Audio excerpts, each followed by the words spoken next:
একলব্য গুরু দ্রোণাচার্যের গল্প শুনেছিলেন এবং তার ছাত্র হওয়ার আকাঙ্ক্ষা নিয়ে হস্তিনাপুরে যান, কিন্তু দ্রোণাচার্য তাকে শিক্ষা দিতে অস্বীকার করেন, কারণ তিনি ক্ষত্রিয় বা ব্রাহ্মণ ছিলেন না।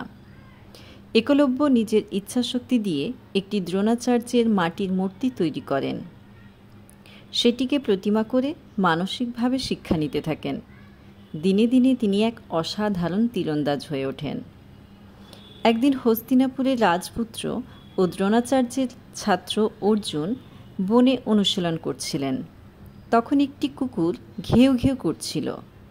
একজন অচেনা তীরন্দাজ এমনভাবে তীর ছুড়লেন যে কুকুরটির মুখ বন্ধ হয়ে গেল, কিন্তু রক্তক্ষরণ বা একটু ব্যথা লাগেনি। এতে সবাই বিস্মিত হয়ে খুঁজে পেল যে সেই তীরন্দাজ হলেন একলব্য। দ্রোণাচার্য জানলেন একলব্য তাকে মানসিক গুরু বলে মানেন এবং তার প্রতিমার সামনে অনুশীলন করে এই অসাধারণ দক্ষতা অর্জন করেছেন।